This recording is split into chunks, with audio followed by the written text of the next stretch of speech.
Haleluya. Puji Tuhan. Saya ucapkan selamat pagi bagi saudara-saudara sekalian. Kita beribadah kembali di pagi hari ini. Mari kita semua mau menyembah Tuhan. Kita agungkan Dia. Hanya Dia yang layak ditinggikan, layak disembah. Haleluya Yesus. Terima kasih Tuhan. Kau sungguh baik dalam kehidupan kami. Terima kasih Yesus. Haleluya. Terima kasih Tuhan.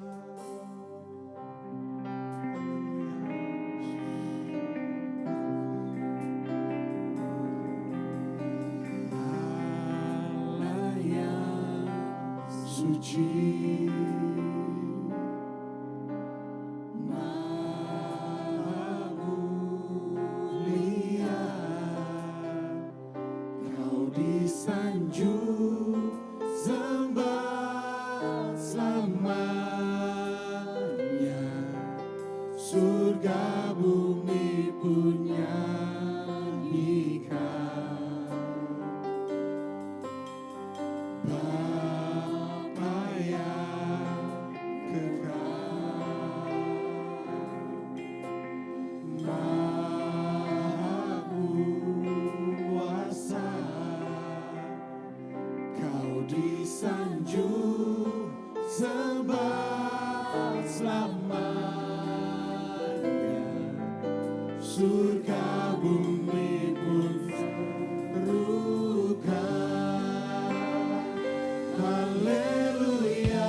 Tuhan.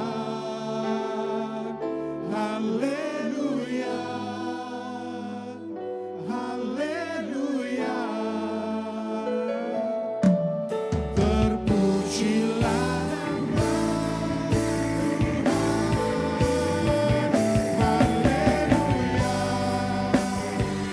haleluya.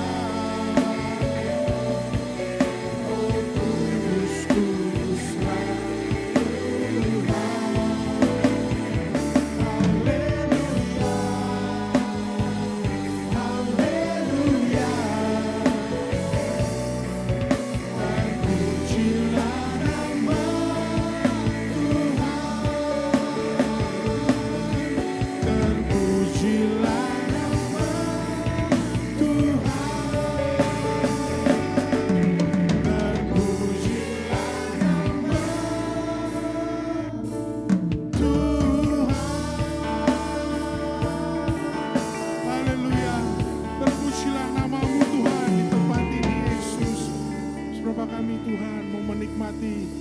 pujian penyembahan Tuhan pada pagi hari ini. Engkau urapi kami semua Tuhan. Kami memulai ibadah ini hanya di dalam satu nama yang heran, yaitu di dalam nama Tuhan Yesus Kristus. Yang siap memuji Tuhan katakan amin. Haleluya. Hanya Yesus nama yang di atas segala nama. Pagi hari ini kita mau menyembah Dia. Kita mau girangkan hati kita bahwa Yesus yang layak ditinggikan. Amin.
That's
nama Yesus, nama yang tak tertandingi dalam hidup kita. Haleluya. Nama di atas segala nama. Terima kasih Tuhan.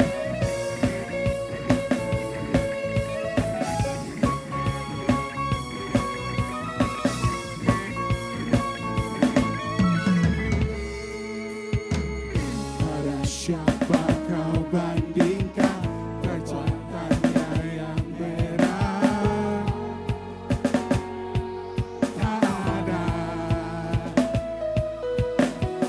Kerajaannya yang terbesar tak akan tergoyahkan. Semua musuh pun gemetar mendengar namamu Tuhan. Sorak kemenangan.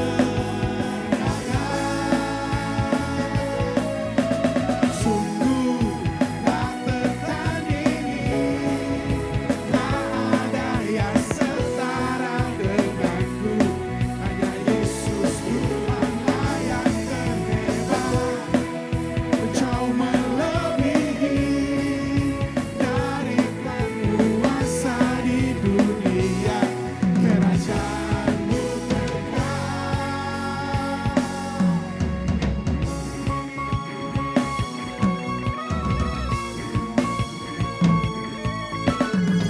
Pada siapa kau bandingkan perbuatannya yang heran?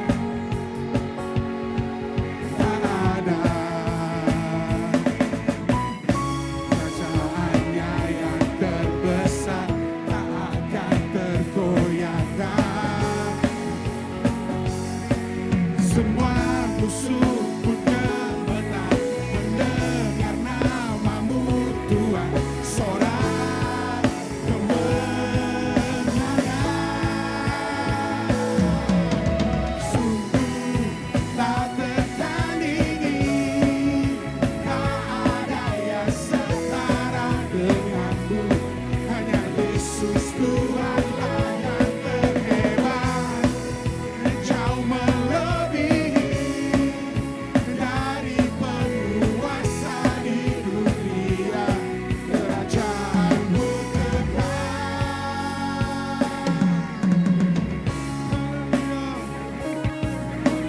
Sungguh Kau Tuhan yang terbesar di dunia ini Tuhan. Terima kasih Tuhan. Haleluya. Namamu nama di atas segala nama Tuhan. Terima kasih Yesus. Haleluya. Haleluya. Sungguh tak tertandingi. Tak ada yang setara denganmu. Hanya Yesus Tuhanlah yang terhebat. Jauh melebihi dari penguasa di dunia. Kerajaanmu kekal. Sungguh tak tertandingi. Tak ada yang setara denganmu. Hanya Yesus Tuhanlah yang terhebat. Jauh melebihi dari penguasa di dunia. Kerajaanmu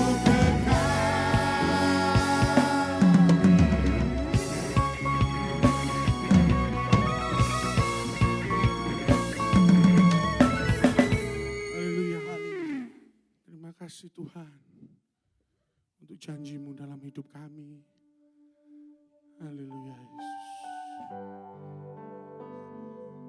Kami mengucap syukur Tuhan. Kau sungguh baik dalam kehidupan kami Yesus. Haleluya. Kami percaya akan janji-Mu Tuhan.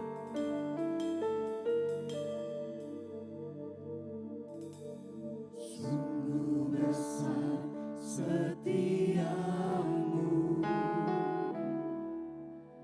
Kau nyatakan bagiku.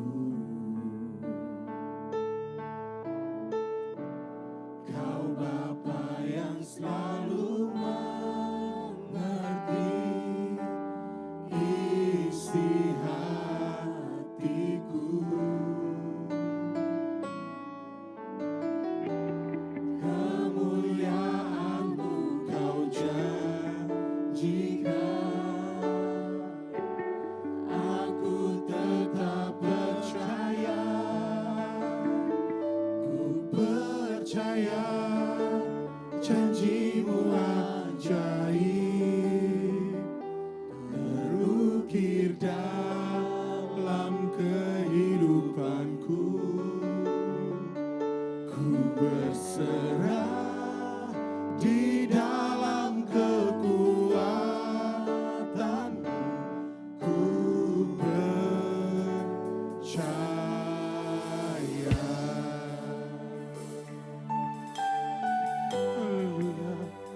percaya Tuhan. Sungguh besar setiamu, Kau nyatakan bagiku. Kau Bapa yang selalu mengerti isi hatiku.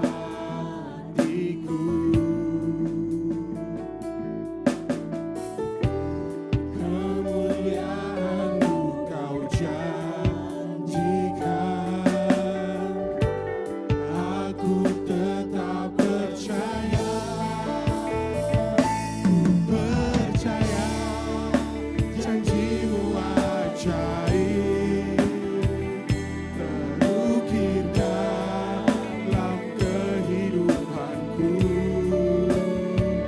Ku berserah di dalam kekuatan-Mu, hanya Kau segalanya bagiku. Ku percaya janji-Mu ajaib, terukir dalam kehidupanku. Berserah di dalam kekuatan-Mu, ku percaya.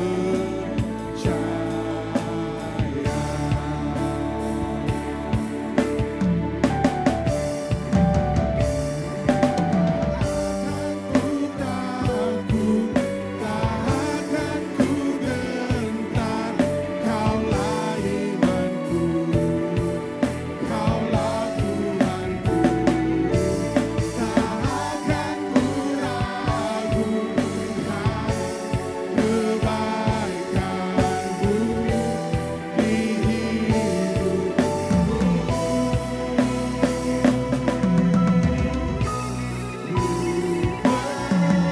Percaya janji-Mu ajaib, terukir dalam kehidupanku. Ku berserah di dalam kekuatan-Mu, hanya Kau segalanya bagiku. Ku percaya janji-Mu ajaib, terukir dalam kehidupanku. Ku berserah di dalam kekuatan-Mu, ku percaya. Ku berserah di dalam kekuatan-Mu, ku percaya. Ku percaya.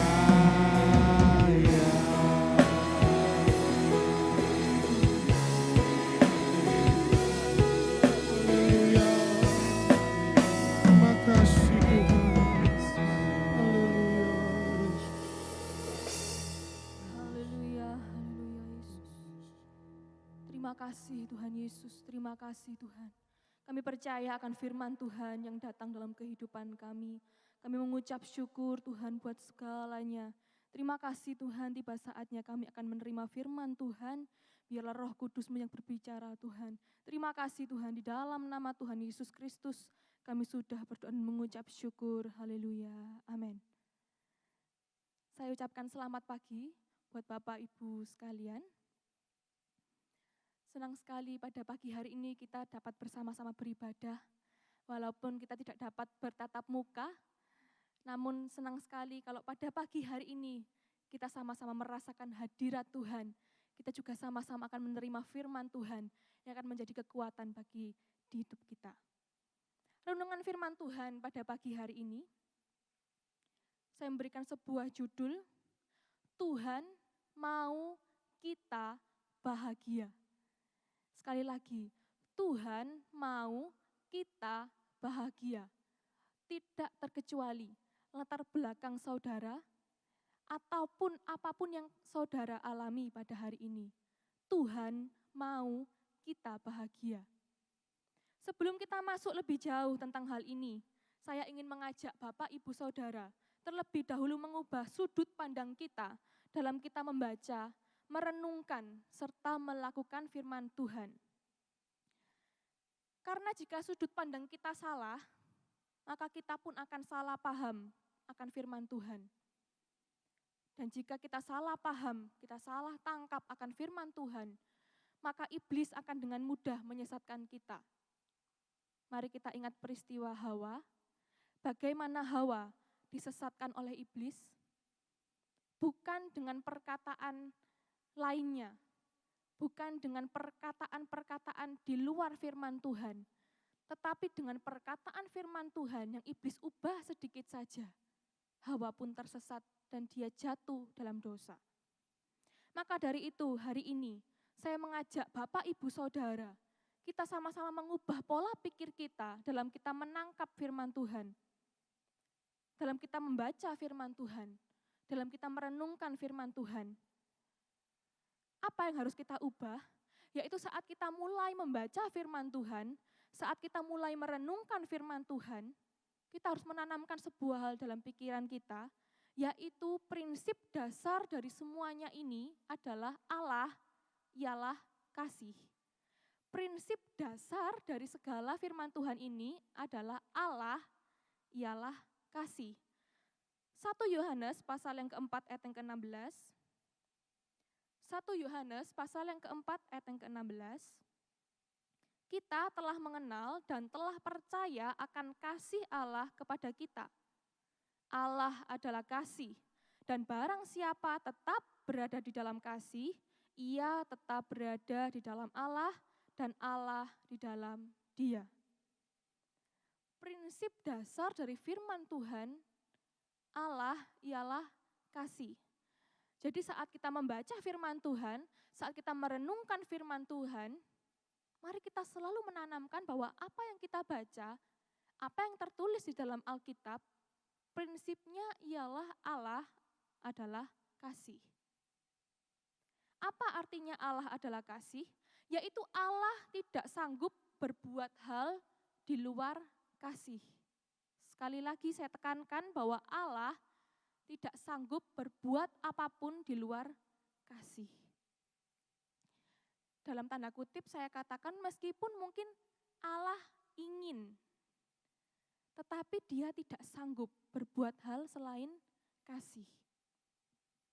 Hal ini ia gambarkan seperti kasih seorang bapa kepada anaknya. Di dalam firman Tuhan kita sering mendengarkan perumpamaan ini, kasih seorang bapa terhadap anaknya. Bahkan Yesus pun memanggil Allah dengan sebutan bapa. Karena dia tahu betapa besar kasih bapa akan dirinya. Betapa besar kasih Bapa akan dunia ini, orang-orang yang percaya kepada Tuhan.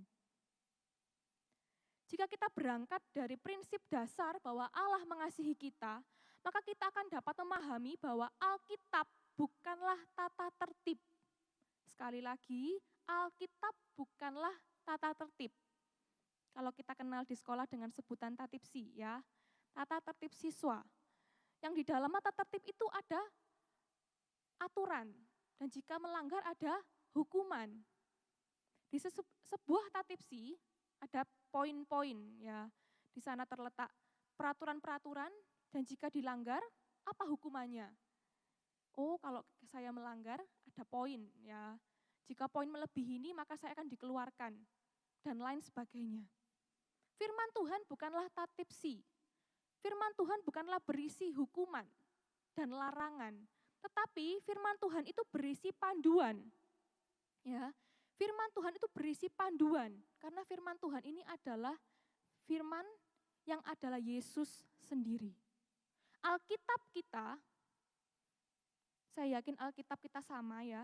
Alkitab kita tertulis hal-hal yang mungkin di luar pikiran kita. Kita tidak mengerti.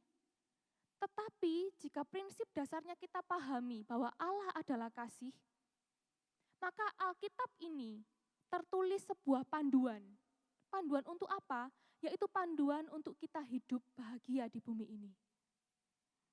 Seperti seorang ayah yang rela mengorbankan banyak hal agar anaknya dapat hidup bahagia. Seorang ayah akan menyekolahkan anaknya setinggi mungkin. Meskipun dengan biaya yang kurang, meskipun dengan usaha yang sangat berat, seorang ayah akan bekerja mati-matian untuk dapat anaknya sekolah setinggi mungkin. Supaya apa? Oh, supaya anaknya nanti diterima di sebuah perusahaan yang bagus. Untuk apa diterima di sebuah perusahaan yang bagus? Oh, supaya nanti gajinya besar. Supaya nanti anaknya ini bahagia. Hidupnya tercukupi, hidupnya terjamin. Seperti itulah firman Tuhan. Seperti itulah yang Yesus katakan. Alkitab ini berisi panduan untuk kita hidup bahagia di bumi ini. Mari kita melihat sebuah ayat, yaitu doa Yesus kepada Bapa untuk para muridnya. Doa ini dikatakan oleh Yesus sebelum ia disalib dan sebelum ia naik ke surga. Yohanes pasal yang ke-17 ayat yang ke-13. Yohanes pasal 17 ayat 13 dikatakan, "Tetapi sekarang aku datang kepadamu dan aku mengatakan semuanya ini sementara aku masih ada di dalam dunia, supaya penuhlah sukacitaku di dalam diri mereka." Mari kita lihat permohonan Yesus kepada Bapanya untuk para murid-muridnya, supaya penuhlah sukacitaku, sukacita Yesus di dalam diri mereka. Terjemahan lain di ayat yang ke-13, "Sekarang aku akan datang kepadamu. Semua ini kukatakan ketika aku masih di dunia, supaya kebahagiaanku dapat dialami oleh mereka sepenuhnya." Kebahagiaan Yesus supaya menjadi milik para murid-muridnya. Kebahagiaan Yesus supaya menjadi milik kita semua. Jika Yesus berdoa sedemikian kepada Bapa, hal itu juga berarti merupakan kerinduan dari diri Yesus. Supaya murid-muridnya itu memiliki kebahagiaan. Supaya kita semua orang yang percaya kepada Yesus memiliki kebahagiaan di bumi, di kehidupan yang kita jalani sekarang. Tidak menunggu kehidupan nanti setelah kita meninggal. Tetapi sekarang, hidup di bumi ini dengan keadaan yang sedemikian, Tuhan mau kita bahagia. Apa yang Tuhan lakukan supaya kita bahagia?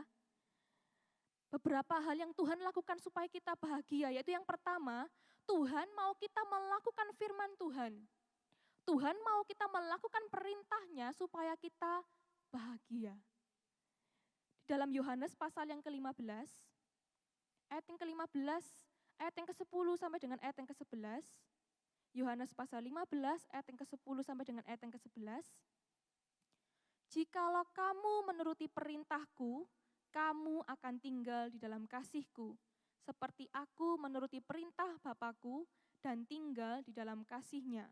Ayat yang ke-11, "Semuanya itu kukatakan kepadamu, supaya sukacitaku ada di dalam kamu, dan sukacitamu menjadi penuh."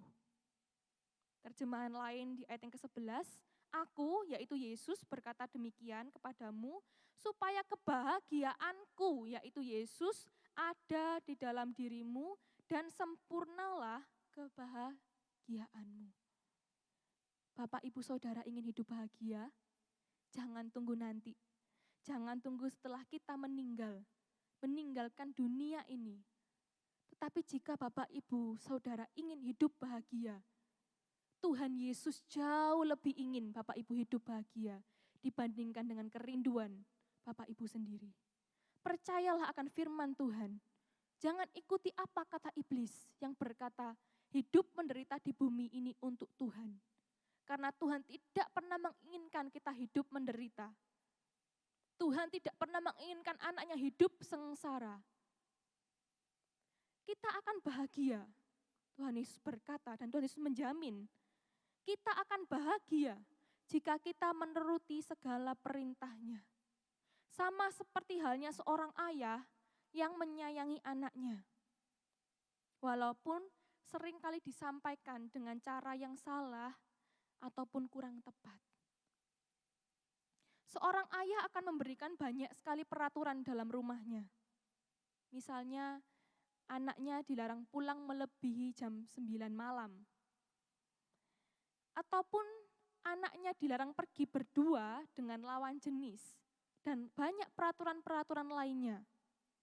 Si anak seringkali menanggapi peraturan ini sebagai kekangan. Bahkan dia berkata kepada ayahnya, "Mengapa kok ayah membatasi kegiatan saya? Mengapa kok saya seperti dipenjara dalam rumah sendiri?" Inilah tipu daya iblis yang coba iblis masukkan ke dalam pikiran kita. Padahal ayahnya memberikan peraturan dalam rumahnya supaya anaknya itu aman dan terhindar dari masalah. Jika si anak melanggar, ya anak-anak zaman sekarang dilarang pulang malam, pulangnya pagi, ya jam 1, jam 2. Si anak ini mengikuti tipu daya iblis yang berkata peraturan itu dibuat untuk dilanggar. Dan jika si anak melanggar dan hal buruk terjadi, sekali lagi bahwa bukan ayahnya lah yang menghukum dengan melakukan hal buruk tersebut. Jika hal buruk terjadi, bukanlah si ayah yang melakukan. Tidak mungkin seorang ayah yang normal akan menghukum anaknya dengan cara mencelakai anaknya itu. Tidak mungkin seorang ayah yang normal akan membuat anaknya itu sengaja, ya, sengaja ditabrak, sengaja diculik karena dia melanggar peraturan rumahnya.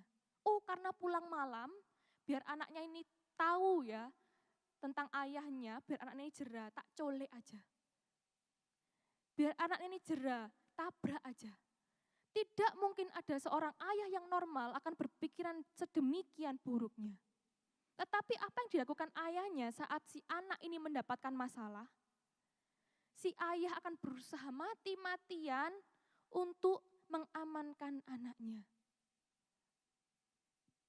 Si ayah akan berusaha sedemikian rupa saat si anak celaka. Dia mengeluarkan segala hal, dana, pikiran, tenaga, supaya anaknya ini bisa pulih.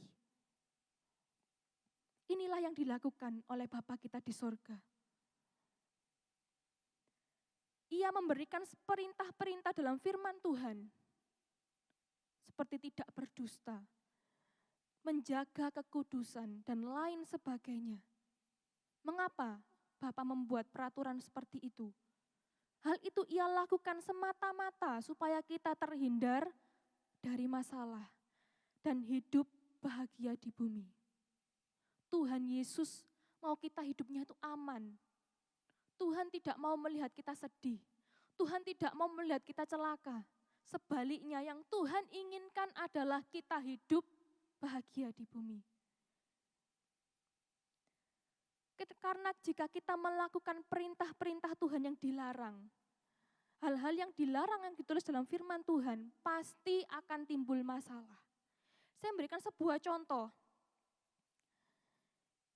Hal ini saya bagi menjadi dua, yaitu masalah karena hukum alamiah. Apa itu hukum alamiah? Firman Tuhan mencatat sebagai hukum tabur tuai. Apa yang kita tabur itu akan kita tuai. Seperti halnya jika kita mencuri, kemudian kita ketahuan, kita akan masuk penjara. Itu hukum yang alami. Dan yang kedua, yaitu iblis akan mudah menipu kita. Selain hukum alami yang terjadi, yang kedua adalah iblis akan masuk ke dalam pikiran kita. Firman Tuhan sering didengungkan melalui hamba-hamba Tuhan di tempat ini. Apa celah yang begitu besar dalam hidup kita? Sehingga iblis mudah masuk dalam hidup kita, rumah tangga kita, pekerjaan kita, pelayanan kita, yaitu pikiran.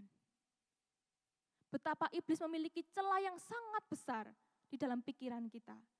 Dan jika kita tidak melakukan perintah Tuhan, dan jika kita melanggar perintah Tuhan, ini yang iblis lakukan. Ketika kita melanggar firman Tuhan, Kita seperti membuka pintu dan kita berkata kepada iblis, silakan masuk, monggo pinara, ya kata orang Jawa. Kita membuat iblis nyaman dalam pikiran kita, sehingga akhirnya kita sakit, kita celaka, kita hidup sengsara, kita hidup berkekurangan. Apakah itu Tuhan yang melakukan? Tidak. Itu diri kita yang mengizinkan iblis masuk dan memporak-porandakan hidup kita. Apa tujuan iblis masuk ke dalam pikiran kita? Apa tujuan iblis memporak-porandakan pikiran kita? Apa tujuan iblis membuat Hawa jatuh dalam dosa?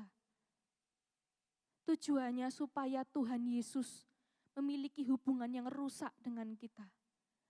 Bukan Tuhan Yesus yang menjauh dari kita, tetapi karena dosa-dosa kita, karena kita melanggar firman Tuhan dan iblis masuk ke dalam pikiran kita lah, sehingga kita yang menjauh dari Tuhan.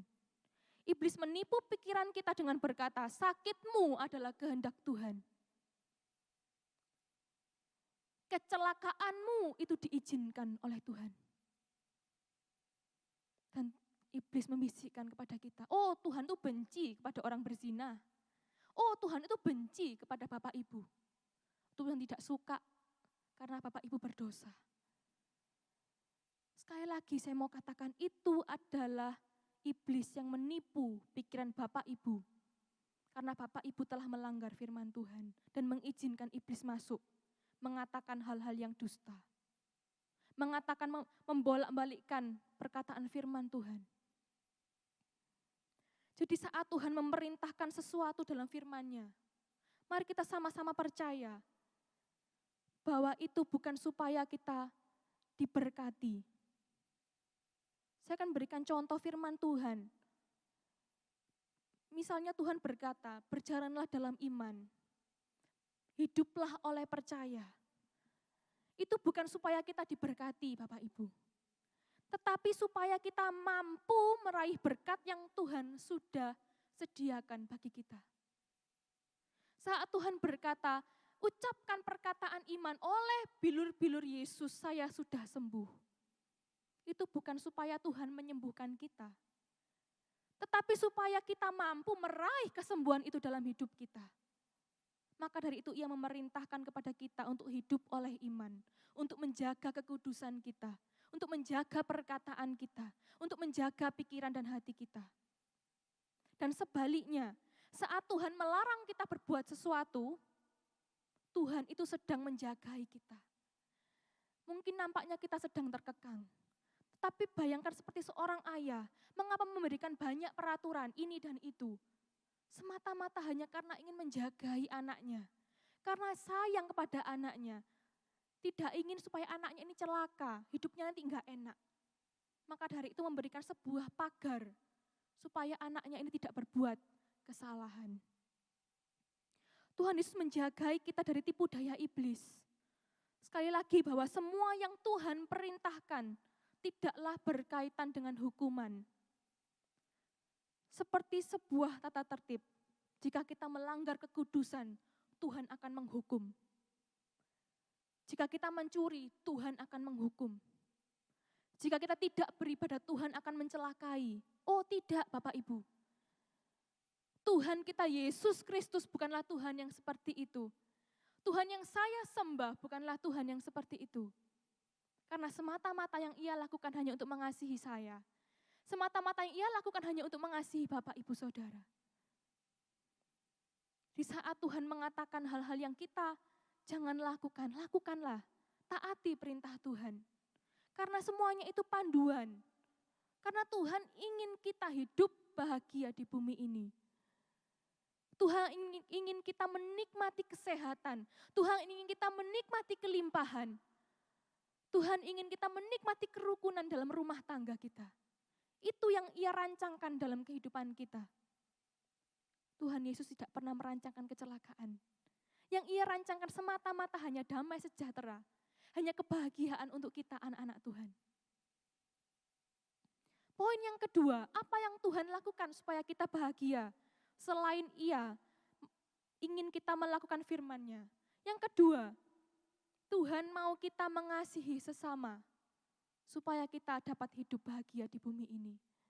Yohanes pasal 15 ayat yang ke-11 sampai 12. Yohanes pasal 15 ayat yang ke-11 sampai 12. Semuanya itu kukatakan kepadamu supaya sukacitaku ada di dalam kamu dan sukacitamu menjadi penuh. Ayat ke-12, inilah perintahku, yaitu supaya kamu saling mengasihi seperti aku telah mengasihi kamu. Perintah Tuhan, dasar perintah Tuhan, supaya kita dapat hidup bahagia di bumi ini adalah kita mengasihi sesama. Kata mengasihi termasuk di dalamnya adalah mengampuni, mendoakan, dan memberkati. Mengasihi sesama bukan berarti orang-orang yang menyenangkan hati kita. Tetapi sesama yang dimaksud dalam ayat ini adalah semuanya. Tidak ada hal yang mengganjal dalam hati kita. Tidak ada orang yang kita benci. Tuhan mau kita mengampuni. Sebab di dalam Amsal pasal 11 ayat 17, Amsal pasal 11 ayat 17 dikatakan, orang yang murah hati berbuat baik kepada dirinya sendiri. Tetapi orang yang kejam menyiksa badannya sendiri. Orang yang murah hati, dia sedang berbuat baik kepada dirinya sendiri. Saya sudah pernah mengkhotbahkan tentang murah hati. Apa itu murah hati? Yaitu orang yang mudah memberi pengampunan. Orang yang mudah mengampuni sesamanya. Itulah orang yang murah hati. Dan dengan kata lain, ayat ini mengatakan orang yang mengampuni musuhnya, ia sedang membuat dirinya berbahagia. Orang yang mengampuni musuhnya, ia sedang membuat dirinya berbahagia. Saya juga pernah mendengar sebuah kutipan tentang mengampuni yang berkata, saat kita mengampuni seseorang, kita telah melepaskan seorang narapidana yang terpenjara. Siapakah narapidana itu? Yaitu kita. Di saat kita mengampuni orang lain, kita sedang melepaskan diri kita dari ikatan-ikatan yang membuat kita sengsara. Di saat kita mengasihi orang yang telah menyakiti kita, kita sedang berbuat baik kepada kita, diri kita sendiri. Karena kita sedang melangkah untuk membuat diri kita berbahagia. Tuhan mengerti betul bahwa seseorang yang tidak mau mengampuni, seseorang yang menyimpan sakit hati, bahkan dendam, orang itu tidak akan dapat hidup bahagia. Saya tekankan bahwa Tuhan Yesus mengerti betul bahwa seseorang yang tidak mau mengampuni, orang yang menyimpan sakit hati, bahkan menyimpan dendam, orang itu tidak akan dapat hidup bahagia. Karena di dalam dirinya, ia sedang menyimpan yang namanya kepahitan. Jadi pasti seluruh hidupnya akan terasa pahit. Pikirannya pahit, perkataan dan perbuatannya juga pasti memahitkan. Orang yang demikian tidak dapat melihat hal-hal yang baik di sekitarnya. Karena hatinya sudah tertutup oleh yang namanya kepahitan. Di saat ada orang yang berbaik hati kepada dirinya, ia akan sakit hati. Karena sudah tertutup oleh yang namanya kepahitan. Di saat Tuhan memberikan hal-hal yang indah di sekitarnya, dia akan sakit hati. Karena apa? Tertutup oleh kepahitan. Dan di saat dia ingin berbuat kebaikan, orang ini pasti salah langkah. Karena apa? Karena tertutup oleh kepahitan. Dan orang yang pahit hati, lama-lama akan menjadi pahit hati terhadap Allah. Orang yang menyimpan kepahitan terhadap sesamanya, pasti akan lama-lama pahit hati terhadap Allah. Sehingga orang ini akan keluar dari kasih karunia Allah dan berujung kepada kebinasaan. Orang yang menyimpan sakit hati jauh lebih bahaya dari seorang pendosa lainnya. Entah dia membunuh, entah dia mencuri. Karena orang yang sakit hati membuat hatinya keras. Dia tidak dapat lagi mendengarkan suara Roh Kudus. Meskipun dia membaca Alkitab, meskipun dia mendengarkan firman Tuhan, tapi hatinya sudah tertutup oleh kepahitan. Maka dari itu Tuhan Yesus terus menekankan, ampuni, doakan, dan berkati. Karena ini adalah prinsip kalau kita mau hidup bahagia di bumi ini. Bapak Ibu ingin hidup bahagia? Saudara ingin hidup bahagia? Ampunilah sesama. Sesulit apapun. Karena saat kita mengampuni, kita sedang membuat diri kita berbahagia. Poin yang terakhir, apa yang Tuhan lakukan?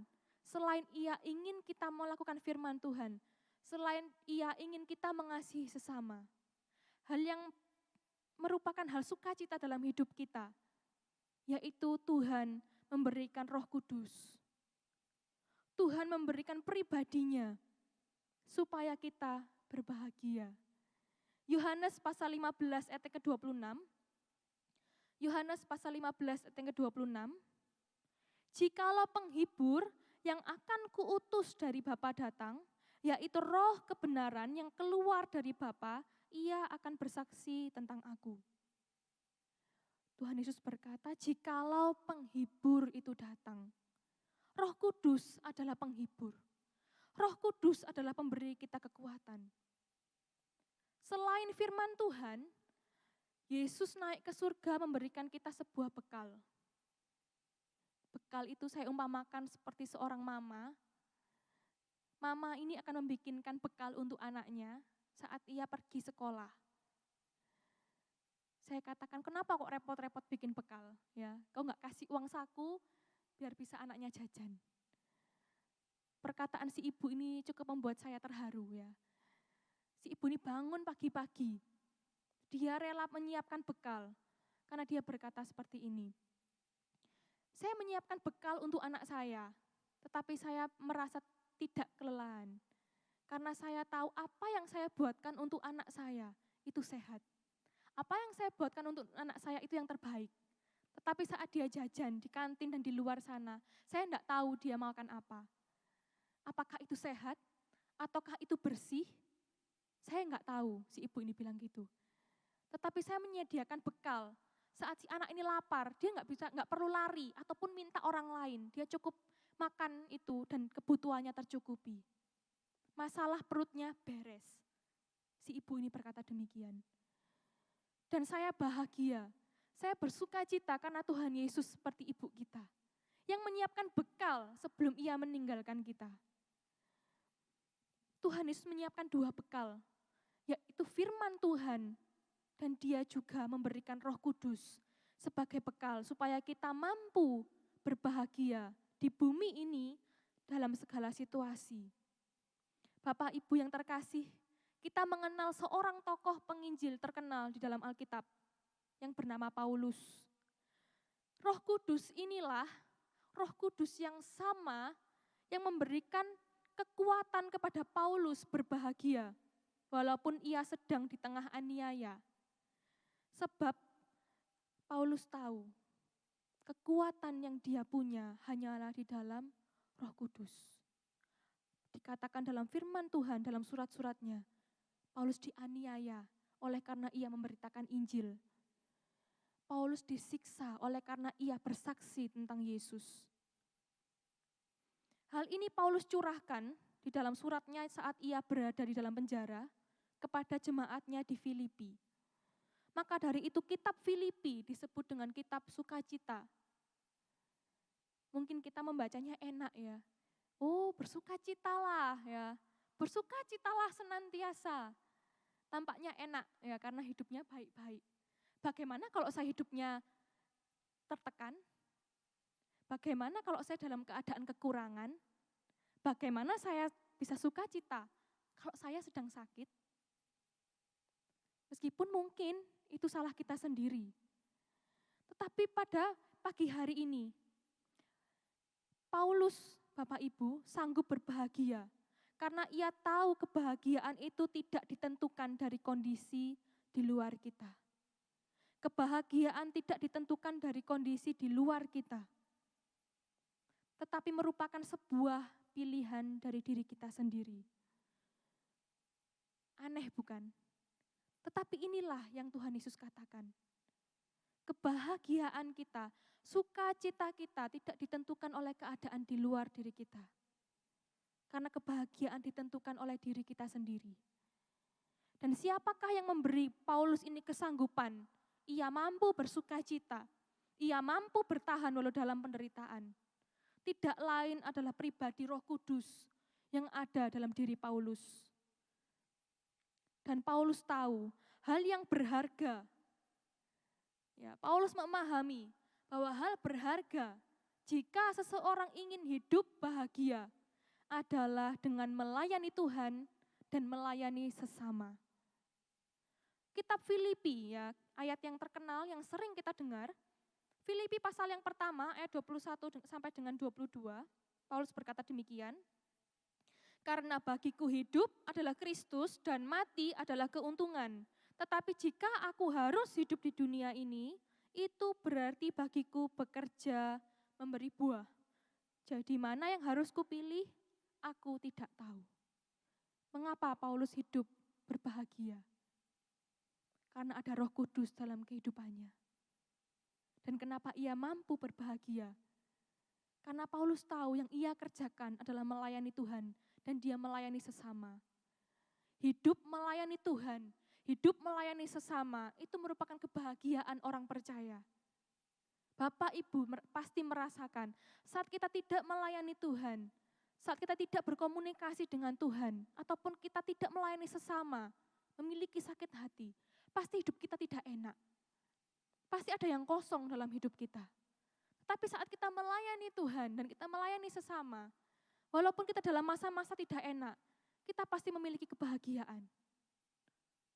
Roh Kudus yang sama, Roh Kudus yang menguatkan Paulus, ia juga akan menguatkan kita. Karena Roh Kudus yang sama itu juga tinggal dalam diri kita.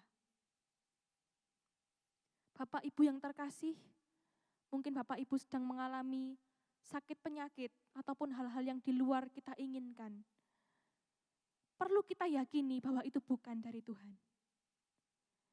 Tapi Tuhan Yesus berkata, saat kita menjalani pencobaan, saat kita mengalami masalah, Tuhan sudah menyediakan jalan keluar.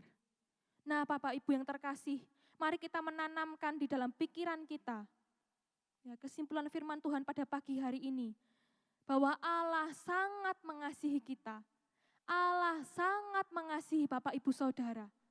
Terlepas dari Bapak Ibu yang alami, terlepas dari perbuatan Bapak Ibu sekalian, terlepas dari kondisi latar belakang Bapak Ibu, Allah sangat mengasihi kita.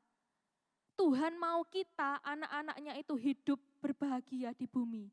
Yaitu dengan cara, Tuhan mau supaya kita melakukan firman-Nya. Tuhan mau supaya kita mengasihi sesama.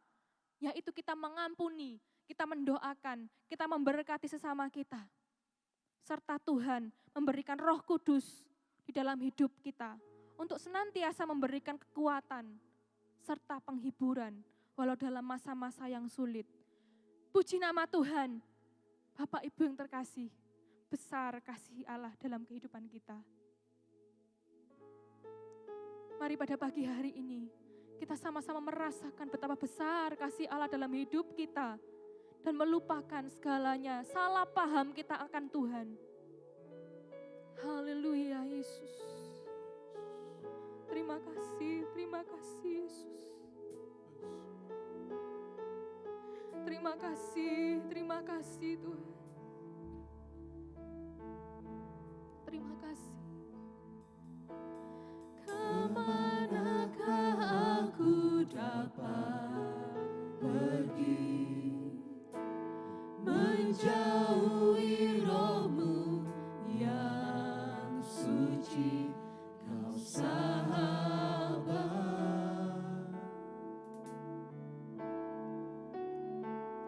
dan Kau dekat.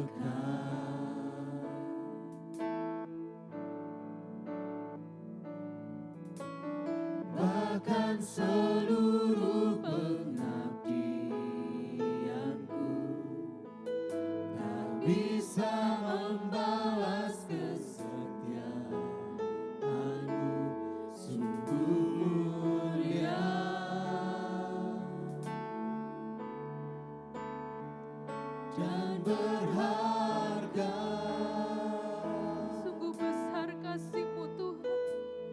Sungguh besar pengorbananmu bagiku, terlalu dalam untuk dimengerti. Sungguh besar,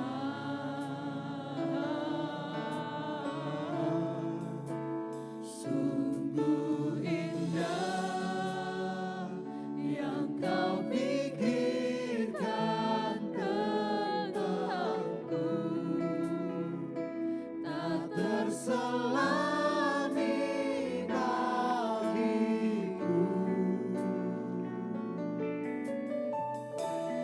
Sungguh indah. Haleluya, haleluya, Yesus. Kemanakah aku dapat pergi, Menjauhi rohmu yang suci, kau sahabat,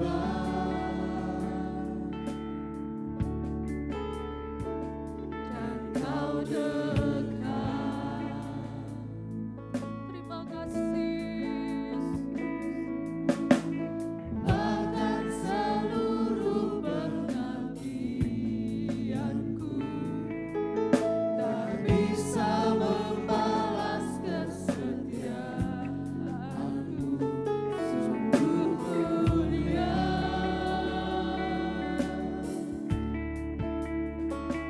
dan berharga. sama-sama katakan. Sungguh besar pengorbananmu bagiku, terlalu dalam untuk dimengerti. Sungguh besar, sungguh indah yang kau pikirkan tentangku, tak terselami bagiku. Sungguh indah. Haleluya, haleluya, haleluya, haleluya. Terima kasih, terima kasih Tuhan. Terima kasih, terima kasih. Haleluya, haleluya. Mari kita merasakan kasih Tuhan. Terima kasih, haleluya, haleluya. Engkau baik Tuhan, Engkau baik. Engkau baik, Engkau baik Yesus. Engkau baik, Engkau sangat baik Yesus. Haleluya, haleluya, haleluya. Terima kasih, terima kasih.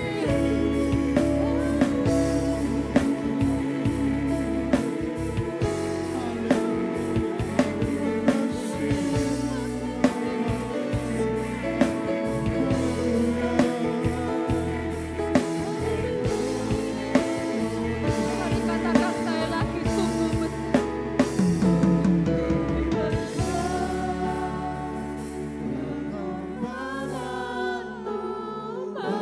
Bagiku Terima kasih, terlalu terima kasih. dalam untuk dimengerti. Terima kasih Yesus, terima kasih. Sungguh besar, Haleluya, haleluya. sungguh indah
syukur Tuhan buat firman Tuhan yang menyadarkan kami betapa Tuhan mengasihi kami.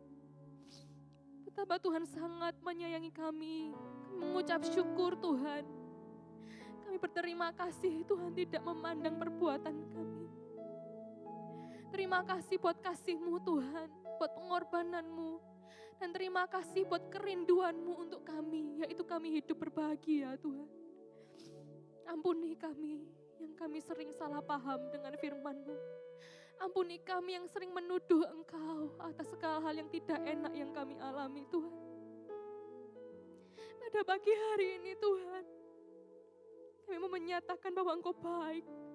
Engkau sangat baik dalam hidup kami. Tidak peduli apa yang kami alami. Kami mengucap syukur. Terima kasih Tuhan Yesus memberkati seluruh jemaat-Mu dimanapun berada. Kami percaya Roh Kudus yang ada dalam hati kami akan terus memampukan kami untuk kami bertahan dalam hal apapun. Firman Tuhan yang kami baca, kami renungkan merupakan sebuah panduan untuk kami hidup bahagia. Terima kasih Tuhan Yesus, kami mengucap syukur, memberkati seluruh jemaat Tuhan dimanapun berada. Engkau memberikan kesehatan, Engkau memberikan berkat, Engkau memberikan kebahagiaan untuk para umat-umat-Mu Tuhan. Terima kasih Tuhan Yesus, sekali lagi kami mengucap syukur buat segala hal. Dan kami akhiri Tuhan, ibadah pada pagi hari ini, hanya di dalam nama Tuhan Yesus Kristus. Kami sudah berdoa dan mengucap syukur. Haleluya. Amin. Puji nama Tuhan. Tuhan Yesus memberkati.